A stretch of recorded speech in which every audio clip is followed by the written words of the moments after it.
to play with an intensity that they are unwilling to match. Anybody touch the ball, they get knocked out today. This is where we take our respect. I'm being got to go.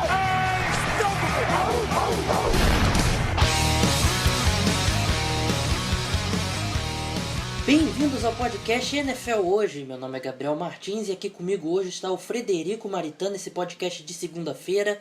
Tudo bem, Fred? Tudo bem, sim, Gabriel. Uma ótima rodada que tivemos nesse domingo e com muitos jogos decididos por pontuações apertadas, muita emoção, muitas prorrogações e vamos que a cobertura do NFL Hoje não para. A gente tem tido muitos jogos com prorrogação ultimamente, né? Acho que é um exemplo de como a NFL tá equilibrada esse ano. Talvez, assim, tem alguns times aí despontando e outros despontando lá para baixo, mas em geral a NFL é uma das ligas aí mais equilibradas do mundo. Só lembrando, hoje a gente tem um programa bem especial, a gente tem entrevista com o Pat McAfee explicando aquela jogada ridícula no punch no segundo tempo, que ninguém entendeu. Tem entrevista do Pete Carroll após a derrota doída aí pro Carolina Panthers, né? Quarta vez em 5 jogos que o Seahawks leva uma virada no último quarto. Entrevista com o Peyton Manning também, né? Que tá talvez aí na pior fase da carreira dele, jogando muito mal. E no final eu não vou estragar não, mas a gente tem uma grande surpresa no final. Escuta até o final para vocês saberem o que é, porque realmente é um negócio muito legal. Então não vamos enrolar muito não, vamos direto pro Sunday Night Football.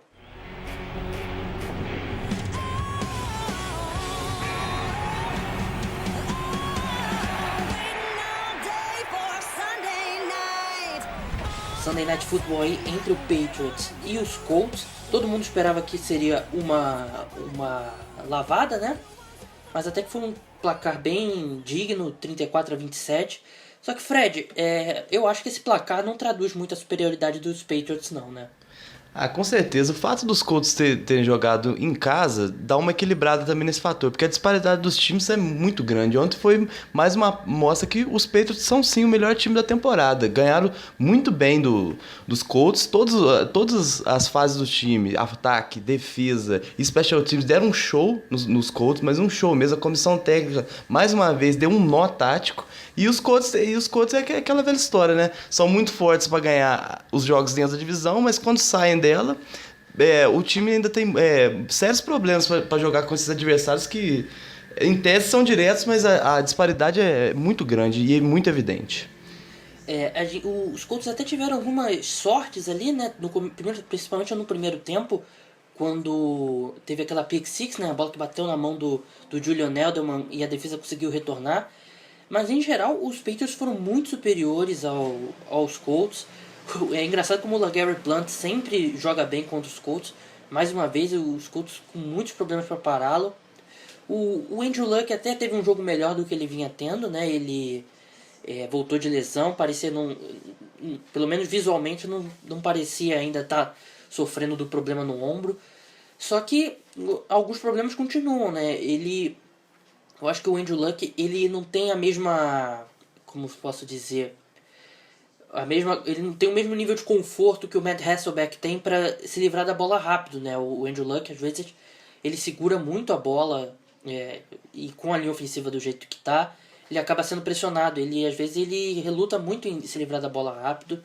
Foi o que o Matt Hasselbeck, que é muito mais veterano, tinha um nível de conforto maior para fazer isso. E não que tem que colocar o Matt Hasselbeck. Não, você tem que colocar o Andrew Luck, que é a cara da sua franquia, o quarterback que vai, na próxima off-season, vai provavelmente ser o jogador mais bem pago da NFL.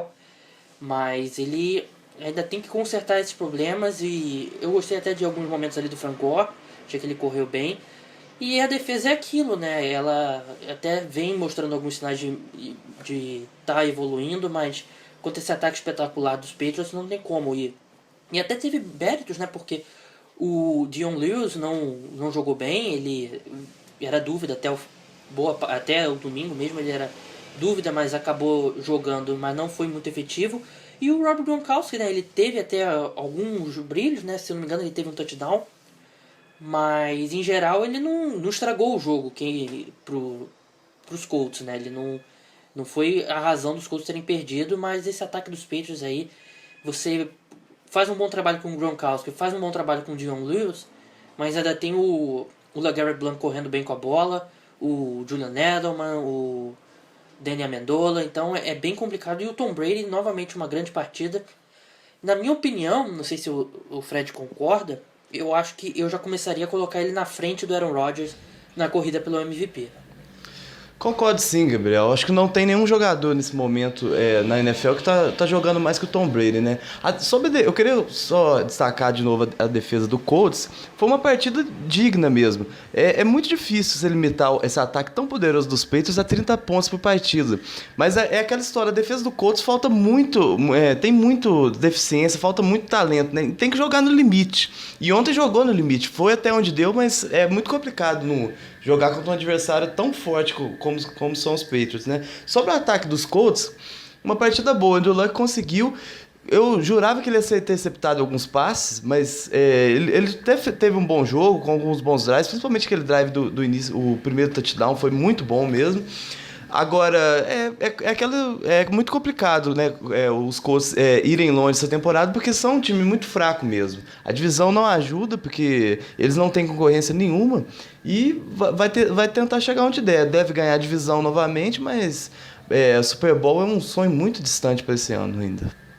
Eu e o Fred, a gente estava conversando aqui antes do programa começar, antes da gente entrar no ar, e um problema grave também dos Colts é porque você tem no seu banco o Chuck Pagano, e do outro lado tem o Bill Belichick. Então você já começa um abismo ali nas comissões técnicas. E você vê, por exemplo, naquela chamada do fake punch, né, que foi uma das chamadas mais cômicas aí da história recente da NFL, foi absolutamente ridícula. E a gente tem a sonora a entrevista com o Pat McAfee, né, o punter do Indianapolis Colts. Ele tentou explicar, pelo menos, qual foi o que eles pensaram. Vamos ouvir o que ele disse. So we've worked that play for, we started working it last year, and then we put it back in this week. It's a play where you try to take advantage of numbers. We try to kind of confuse the defense and hopefully get an edge number-wise. The look was not there that we normally have in practice where it's a go.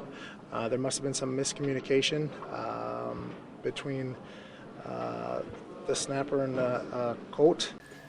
Ele disse que eles começaram a trabalhar nessa jogada no ano passado e que colocaram de volta no playbook na semana passada, que é uma jogada que eles tentam se aproveitar da vantagem numérica em um dos lados, né, para tentar confundir a defesa. Ele disse que essa vantagem, no entanto, não estava lá e que deve ter havido um problema na comunicação entre o snapper e o jogador que recebeu a bola. A transmissão até foi buscar um close ali na cara do Chuck Pagano após a jogada. Ele realmente estava questionando isso, porque que foi feito o snap, né? Porque eu acho que essa jogada, se não tem a vantagem que eles querem numérica, não é para ter o snap, né? Eles aceitam aí a falta de delay of game e vão pro punch novamente. Mas eu acho que é mais um exemplo aí que o Chuck Pagano tentou ser usado durante o jogo. Ele tentou o onside kick, tentou esse tipo de jogada, mas eu acho que é um exemplo aí da disparidade entre ele e o Bill Belichick. Ele tentou, como você falou, ele tentou ser ousado, mas não dá. Uma jogada dessa a gente não vê nem em partida de futebol americano de criança, né? Total amadorismo. Não selou a vitória praticamente aquela jogada, porque depois os Colts não conseguiram mais fazer nada. E, como você falou, de um lado a gente tem o Bill Belichick, que é o melhor técnico talvez da história da NFL, e o outro Chuck Pagano, né? Que tenta, mas não consegue nunca ganhar dos Patriots. Agora vamos passar pro Carolina Panthers e Seattle Seahawks, uma grande vitória do Carolina Panthers. Só puxar um pouco de sardinha pro nosso lado. Na sexta-feira, o programa que a gente faz a prévia da rodada, eu e o Zé falamos que o Carolina Panthers ia ganhar e ia acontecer exatamente isso. E o Seattle Seahawks aí, acho que dá pra chamar de crise, né? Porque já são... Me corrija se eu estiver errado, Fred, são 2 vitórias e 4 derrotas. As últimas 2 derrotas aí pro Cincinnati Bengals e pro Carolina Panthers são times duros, mas que o Seattle Seahawks, se para ser um candidato mesmo ao Super Bowl, tem que vencer esse tipo de jogo. E uma estatística muito complicada pro Seattle Seahawks, que nos últimos 5 jogos, 4 vezes o time levou virada no último quarto, então um problema sério. E a gente tem a entrevista do Pete Carroll falando sobre isso, vamos ouvir o que ele disse. To be where we are right now, it puts us in a position of tremendous adversity for a team that it calls on you. It calls on you to a lot of stuff, but it calls on us to believe in the guys in the locker room and believe in what we're doing and to hang together until we get things right. It's a very difficult loss to come, back to back with the last two games. Those are very difficult. Ele admitiu que a situação que eles estão agora é de adversidade, que chama atenção para muitas coisas, mas que também para que eles têm que acreditar nos caras que estão no vestiário. Acreditar no que eles fazem e que tem que acertar as coisas. Falou que foi uma derrota muito difícil, ainda mais por ser a segunda em 2 jogos. Fred, você acha que já dá pra chamar de crise? Com certeza, crise feia mesmo lá em Seattle, né? O time não consegue evoluir, não consegue ir pra frente, né? A defesa que era tão temida agora tá sofrendo muito com o jogo aéreo, principalmente é um problema já que já vem da última temporada, é a marcação em tight ends, né, adversários, né? O Greg Olsen teve uma partida fantástica, inclusive anotou o touchdown da vitória, né? Ele e o Ken Newton, que combinação. O Ken Newton, assim, exceção o Tom Brady e o Aaron Rodgers, é o melhor jogador da temporada, porque o que ele vem fazendo é milagre com aquele time. Como a gente já comentou em alguns podcasts anteriormente, o corpo de recebedores do Carolina Panthers talvez seja o pior da liga. A linha ofensiva não é boa, o jogo terrestre, o Ken Newton correndo muito bem com a bola também, e uma vitória assim, para dar moral, né? O time continua invicto, uma vitória fora de casa, um adversário forte. Os Panthers vão muito bem mesmo nessa temporada. Eu acho que o Fred tocou num ponto interessante, o Ken Newton, na disputa por MVP, porque você vê a definição de prêmio de MVP, é o jogador mais valioso. E eu acho que é difícil você encontrar alguns jogadores mais valiosos que o Ken Newton pro seu próprio time, porque ele é o Carolina Panthers, é o ataque do Carolina Panthers sozinho. Ele tá num ritmo, se ele manter o ritmo de corridas dele com a bola, ele vai destruir o recorde de número de vezes que um quarterback correu com a bola. E acho que ele vinha jogando muito bem. Acho que na era de fantasy football, a gente às vezes olha para os números do Cam Newton e acha que ele não está jogando tão bem assim. Mas se você vê o impacto dele em campo, você vê que ele foi fazendo uma temporada incrível. E outra coisa que eu queria chamar a atenção, o Fred tocou num outro ponto muito interessante, a defesa do Seahawks, que foi nos últimos 2, 3 anos uma das mais espetaculares, talvez até da história da NFL, mas começa a ter problemas, né? Teve o Ken Chancellor sofreu contra o Tyler Eifert na última rodada contra o Cincinnati Bengals. E na jogada que teve o touchdown do Greg Olsen, né, no touchdown da vitória, teve um problema de comunicação grave na defesa. Os próprios jogadores e a comissão técnica reconheceram. Você viu até o Ken Chancellor batendo boca com o Richard Sherman após o jogo. O clima esquentou um pouquinho ali, que parece que metade da defesa achava que era uma jogada e a outra metade achava que era outra jogada. Então, o lado que estava mais perto ali da linha da lateral ali do Seahawks, né, por exemplo, o Richard Sherman, no caso, ele escutou uma jogada e o resto da defesa achou que ele estava em outro tipo de jogada. Então, vê que o Greg Olsen ficou completamente livre no lance do touchdown. Então, vê que tem problemas, até problemas de comunicação, problemas que não aconteciam antes, né, porque o entrosamento dessa defesa, eles se comunicavam muito bem, né? Principalmente aí a Legion of Boom, né? O Earl Thomas, que sempre ajudava aí a defesa a se posicionar corretamente. E outra coisa também que tem que ser destacado, o Bob Wagner, né, não jogou, né? Ele sofreu, eu não sei ao certo a lesão que ele tem, mas eu posso até dar uma olhada depois, mas ele não jogou. E no ano passado o Seattle Seahawks sofreu muito sem o Bob Wagner, então é algo que tem que ser destacado também. Mas problemas para o Seattle Seahawks e começa aí a entrar em crise.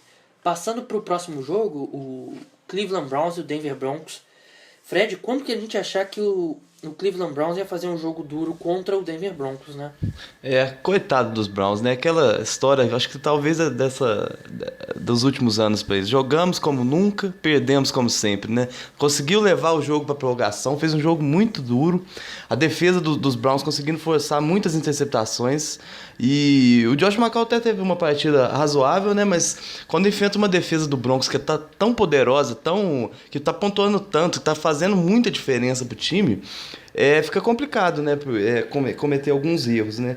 Porque essa defesa do Broncos tá espetacular, né? Com certeza a melhor defesa da temporada. O time só tá 6-0 por causa da defesa, porque o ataque ainda tá devendo muito, né? Ontem até teve uma boa partida do Ronnie Hillman, o running back, que tava correndo mal, o jogo terrestre dos Broncos não tava encaixando. O problema tá sendo o jogo aéreo, né? Muitos drops dos recebedores, mas o Peyton Manning tá muito mal mesmo. Muitas interceptações. Se eu não me engano, ele já tá com 10 interceptações.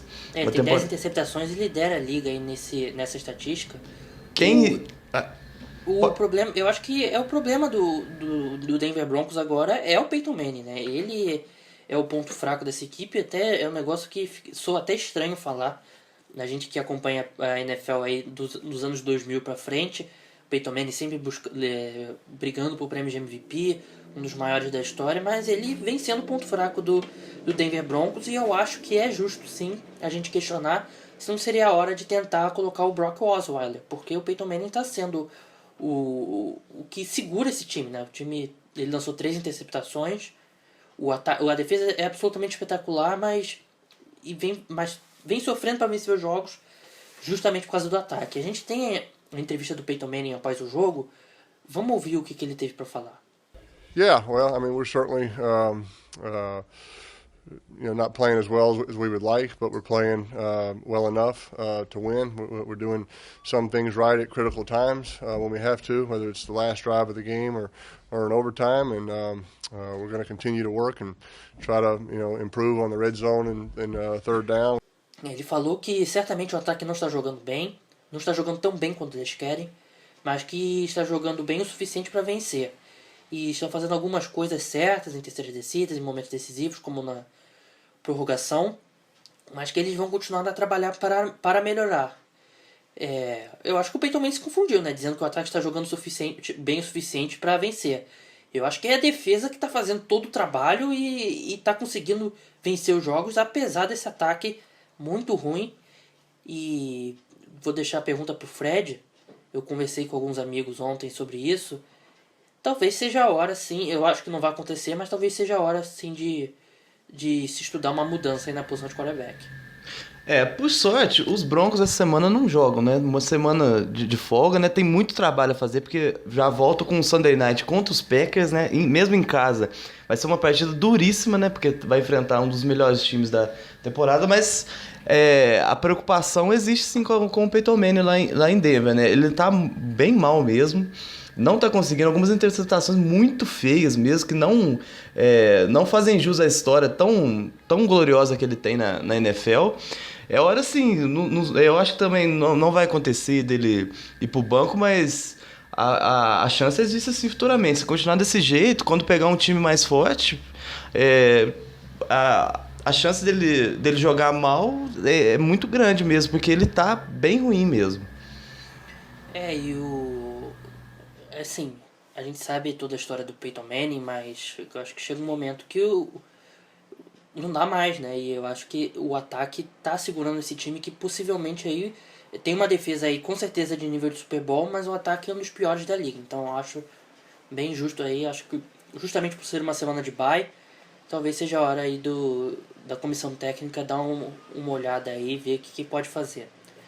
Bem, agora avançando para o próximo jogo, Arizona Cardinals e Pittsburgh Steelers, né? O Pittsburgh Steelers conseguiu uma vitória importante e eu cobri esse jogo, né? O Michael Vick não jogou bem novamente e o time melhorou muito quando entrou o terceiro quarterback, né? O Landry Johnson, se não me engano o nome, agora me fugiu o sobrenome, acho que é Landry Johnson mesmo. Mas ele jogou bem, o Martavis Bryant voltou muito bem, né, da suspensão.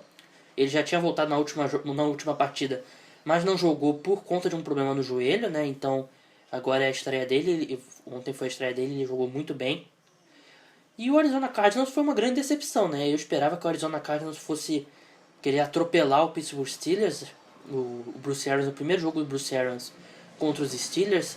Ele que foi coordenador ofensivo dos Steelers no Super Bowl 43 e, se eu não me engano, em 2012, antes dele ir para os Colts. Os Steelers meio que forçaram ele a se aposentar, soltaram um comunicado dizendo que ele havia se aposentado, só que ele não havia se aposentado, e tanto que ele assumiu o ataque lá do Indianapolis Colts, e depois o Arizona Cardinals, então ele tinha bastante motivação aí para enfrentar seu ex-time, mas acabou não conseguindo. O Cardinals que o grande destaque desse time é justamente como eles são consistentes, né? Tanto defesa, ataque e special teams jogam um nível muito alto, e foi exatamente ao contrário nesse jogo. As 3 fases do time jogaram mal. O Carson Palmer lançou interceptações. O Chris Johnson, que vinha numa grande temporada aí, não jogou bem.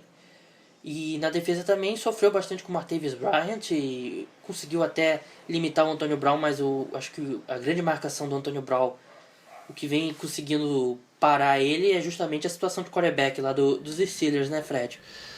Eu também, uma surpresa pra mim, quando eu vi esse jogo, eu achei também que os Cardinals iam ganhar, porque é um time muito forte, né? Um time muito equilibrado, com uma comissão técnica excelente, e mesmo jogando fora de casa com os Steelers sem o seu principal jogador, eu achei que ia ganhar, mas uma grande vitória pros Steelers, né? Eles estão vivos sim na luta, estão 4-2 agora. Ainda tem que correr atrás bastante dos Bengals, mas tem 2 jogos ainda de confronto direto, a chance ainda existe deles vencerem a divisão, e na expectativa do Big Ben voltar logo, né? Porque precisa muito dele para ganhar essa divisão, né? Agora os Cardinals ainda estão bem na divisão deles, né? Estão na frente, mas uma derrota que não podia ter, né? Porque jogando com um adversário desfalcado é uma derrota complicada, né? Rever agora os conceitos e tentar melhorar na próxima rodada. Agora passando pro jogo que o Fred cobriu, o San Diego Chargers e o Green Bay Packers. Um ótimo jogo, muito disputado, né? Decidido no último lance. Os 2 quarterbacks bem. O Aaron Rodgers não teve, mais uma vez, aquela partida espetacular, mas foi segundo, não cometeu erros, 2 passes para touchdown. E os Chargers, o Philip Rivers, que jogão que ele teve, né? Tá certo que ele forçou muito o braço, né? Com mais de 60 passes, mas ele passou das 500 jardas dentro do jogo. Uma marca, assim, dentro de um jogo muito expressiva, né?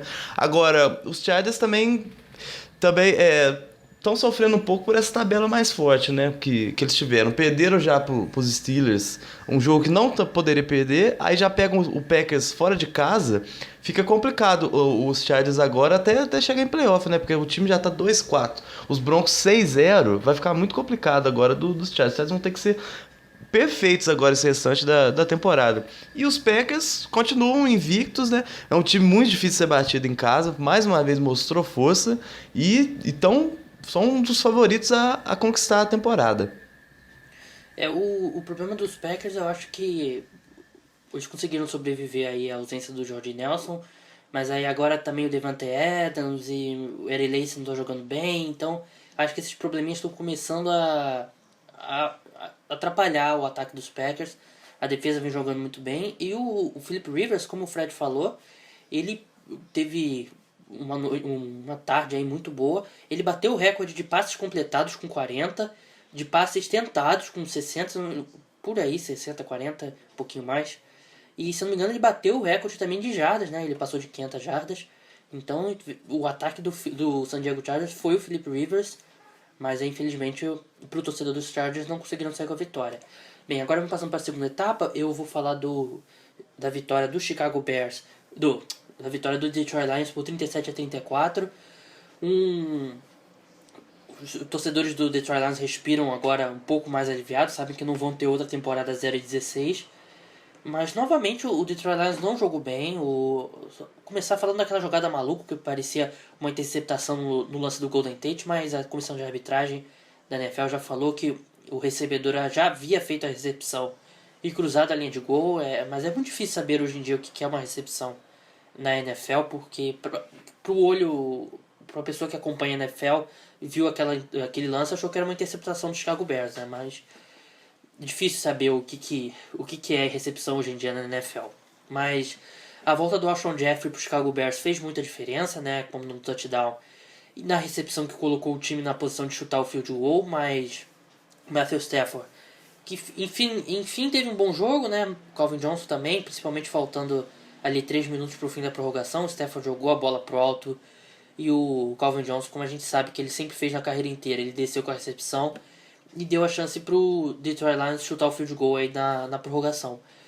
São 2 times fraquíssimos, né? Mas o Chicago Bears era um time que a gente sabia que ia ser fraco, né? O Detroit Lions eu coloquei nos playoffs, por exemplo. Então, continua a decepção. Quase que esse jogo acabou empatado, né? Porque o field goal da vitória veio faltando aí 3 minutos pro fim da prorrogação. Uma grande decepção do Detroit Lions, mas enfim, pelo menos não vai terminar a temporada aí 0-16. E o Chicago Bears vai mostrando alguns sinais aí de melhora, né? Vai mostrando alguns sinais aí que de repente na próxima temporada, com um draft aí e mais um ano com essa comissão técnica nova, o time possa continuar evoluindo. Fred, Cincinnati Bengals e Buffalo Bills. Os Bengals são tão imparáveis nesse início de ano, né? Mais uma vitória fora de casa contra um adversário forte, que são os Bills, que jogou sem o Tyler Taylor, mas mesmo assim é um time muito, muito difícil de ser batido, né?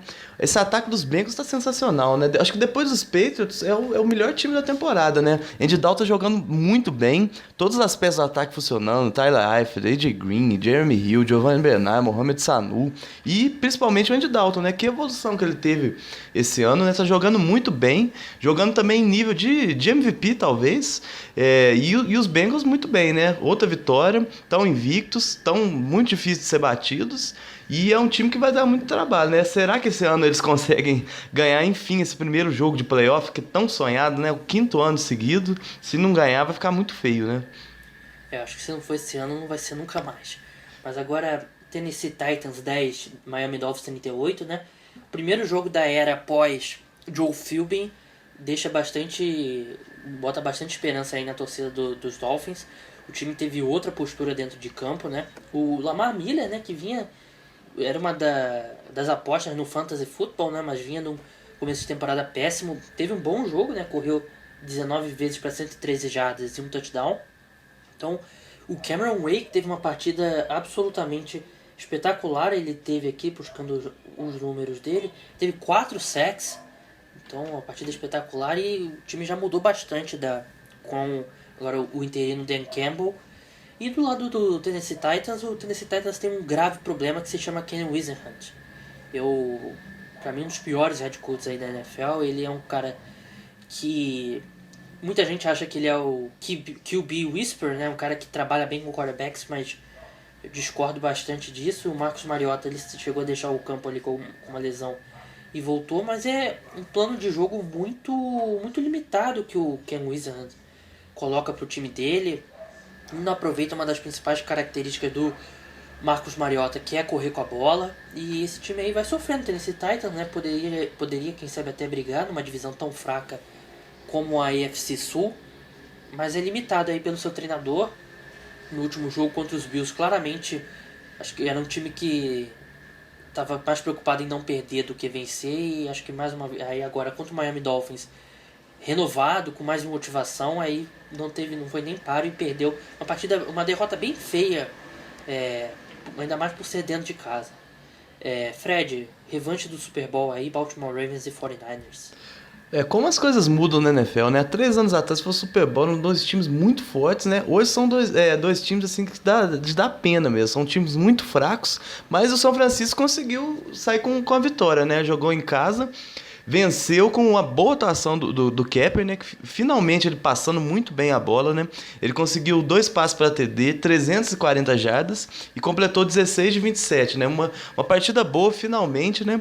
Agora os Ravens, preocupação, né? Eu botei eles vencendo a divisão, mas tá impossível, né? Talvez já tenha que pensar já no ano que vem, né? 1-5, o pior início de história, pior início de temporada da história deles, né? Os Ravens muito mal, né? Vivendo só de brilhos assim do Steve Smith, que é um veterano já em fim de carreira, talvez no último ano, mas é a única coisa que tá salvando, né? O Joe Flacco agora, não sei o que aconteceu, sumiu o jogo dele, né? Tá jogando mal, não tá conseguindo mais resolver como ele resolvia antes, como tinha ótimos momentos, e agora os 49ers agora uma vitória assim, eu não esperava, eu achava que os Ravens iam sair vencedores, mesmo jogando mal como eles vêm jogando. E os Ravens agora, como eu falei, né, acho que já tem que pensar no ano que vem, porque 1-5, com os Steelers bem e os Bengals melhor ainda, ficou muito complicado, né? Estão lá para trás e talvez já era mesmo essa temporada para eles. Só corrigindo o Fred rapidamente, o Steve Smith já anunciou que é o último ano dele na carreira, né? E realmente ele é o único jogador aí que produz alguma coisa nesse ataque do Baltimore Ravens. Agora passando para Washington Redskins e New York Jets, O Jets jogou muito melhor no primeiro tempo, mas ele acabou sofrendo ali 3 turnovers que não deixaram o time deslanchar no placar. E a torcida dos Jets, eu acredito que está muito feliz, porque nos últimos anos os Jets sofreram bastante com falta de jogadores nas skill positions, né? No running back, tight end, wide receiver. E agora tem o Brandon Marshall e o Chris Ivory aí tendo temporadas fantásticas em nível de Pro Bowl. O Chris Ivory teve mais um jogo espetacular, correu 20 vezes com a bola para 146 jardas e um touchdown. O Brandon Marshall teve 7 recepções, 111 jardas e um touchdown, sofreu um fumble aí. Mas números incríveis, jogadores assim que os Jets não tinham. Até o Chris Ivory estava no elenco do ano passado, mas não produzia assim. Acho que também não era nem tão bem aproveitado. E do lado do Washington Redskins, eu acho que se a gente fala que o Kirk Cousins teve 196 jardas, um touchdown e 2 interceptações. Eu acho que se fosse o RG3 tendo esses últimos jogos que o Kirk Cousins vem tendo, a gente estaria criticando, querendo uma troca de posição. Claro que a gente sabe que o problema do RG3 é mais fora de campo até, né? O problema é o relacionamento dele com o resto do time. Mas eu acho que o Kirk Cousins talvez seja uma hora aí o Jay Gruden já falou que... O Jay Gruden, né? Eu confundo o primeiro nome dos irmãos Gruden aí. Mas ele já falou que o Kirk Cousins ainda é o titular. Só que eu acho que talvez seja a hora aí de olhar pro Colt McCoy, porque ele teve até alguns jogos razoáveis. E o Kirk Cousins vem prejudicando muito os Redskins, que é um time que é forte nas linhas de scrimmage, é uma defesa sólida. O jogo corrido aí não tem funcionado tão bem, mas em geral vinha mostrando algumas qualidades, mas você é prejudicado com o número de turnovers aí do Kirk Cousins, e aí você vê isso no placar, 34-20, e os Jets podiam ter ganhado de muito mais. Fred, confronto aí meio deprimente. Aliás, temos 2 confrontos um pouco tristes agora nesse final de programa, o Houston Texans e o Jacksonville Jaguars. O confronto de 2 times muito fracos, né? Confronto divisional, né? Fica até difícil pra gente falar muita coisa, né? Porque são times muito fracos, né? O Texas conseguiu uma vitória importante, né? Porque é um time que tá com um início muito ruim, então não vem jogando bem.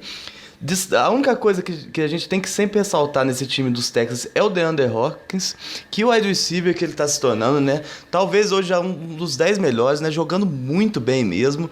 Agora, enfrentou um adversário fraco, né? Eu fico até com pena de alguns times, né, na liga, porque eles têm que jogar numa divisão difícil, né? E não conseguem. E são bons times, assim, por exemplo, eu vou dar o exemplo aqui do Vikings, né? Joga numa divisão muito difícil com os Packers tão dominantes. Eu fico imaginando se jogasse nessa divisão dos Texans e dos Jaguars, né? A divisão fraquíssima mesmo. Aquele jogo, assim, que pouca gente para ver.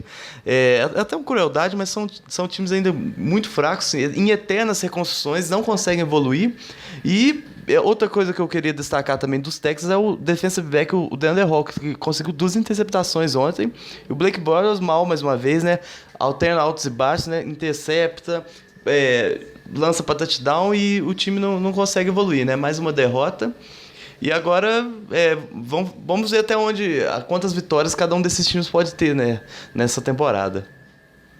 Agora passando pro Kansas City Chiefs e Minnesota Vikings. Os Vikings ganharam por 16-10, mas sem mérito nenhum pro Minnesota Vikings, uma péssima partida.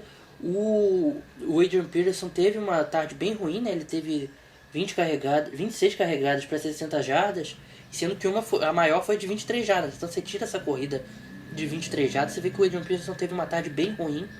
O Teddy Bridgewater lançou 2 interceptações.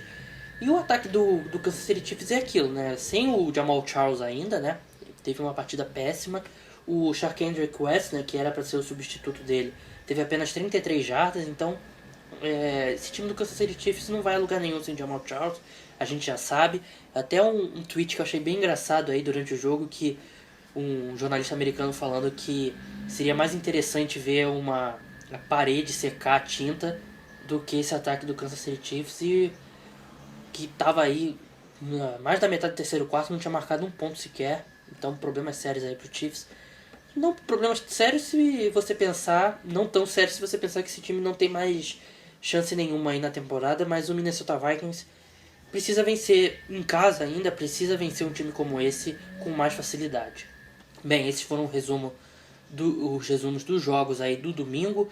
Muitos jogos interessantes, muitas prorrogações, jogos bem legais, e a NFL continua com altíssimo nível de jogos, né, Fred? É difícil a gente ter uma temporada, uma rodada com algum jogo, com mais jogos ruins do que jogos bons, né?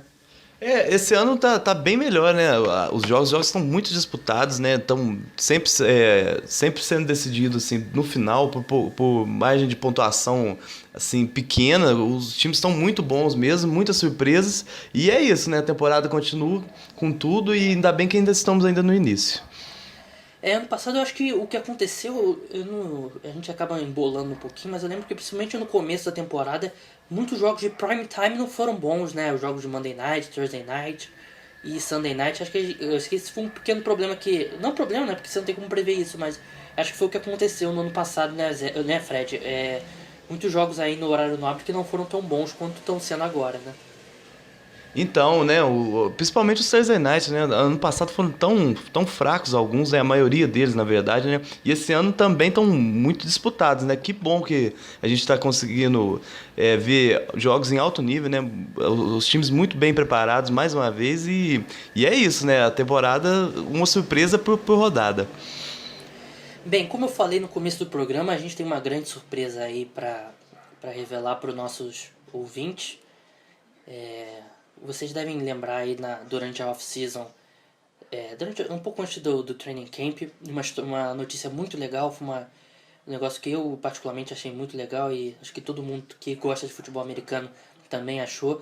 A gente teve a primeira treinadora mulher, né, na história da NFL, a Jen Welter, né, doutora Jen Welter, né, porque ela tem PhD em psicologia do esporte, então tem que chamar de doutora.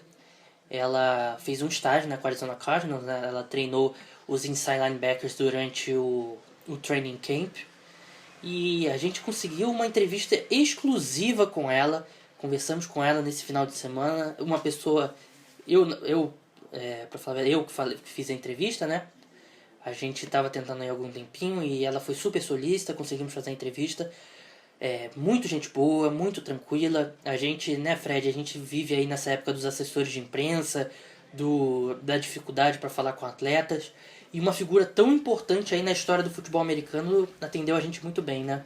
Não, então, uma entrevista histórica pra gente, né? A gente tem pouco tempo de trabalho, mas já conseguiu tanta coisa e essa é mais uma vitória. A gente da equipe aqui, que a gente se esforça bastante pra ser melhor mesmo, cada dia, melhorar tudo, ser uma página de referência mesmo no esporte. E espero que vocês gostem muito, né? A gente conseguiu essa entrevista com uma profissional bem respeitada, né, no meio e espero que vocês aproveitem bastante.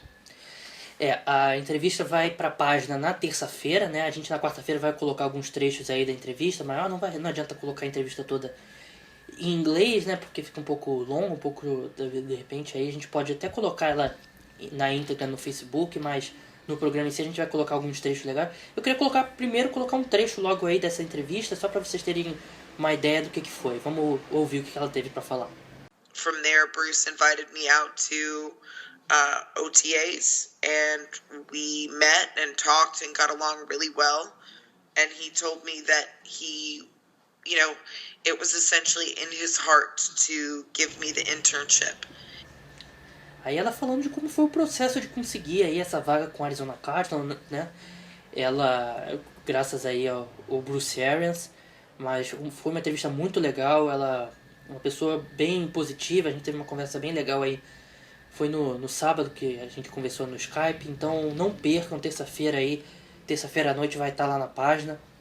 Compartilhem, porque ela é um personagem histórico aí na NFL. Primeira treinadora mulher da história da NFL. É triste a gente estar vendo isso em 2015, apenas em 2015 ser a primeira treinadora, mas é um momento histórico e até foi o que ela falou, que os jogadores e treinadores, eu acho que do Arizona Cardinals, eles sentiam que estavam fazendo parte do momento histórico, então é uma entrevista bem legal. Não percam. Fred, você queria falar mais alguma coisa antes da gente terminar? Não, só isso mesmo e muita felicidade mesmo de conseguir essa entrevista com ela. Meu nome é Gabriel Martins, eu estive aqui com o Frederico Maritan.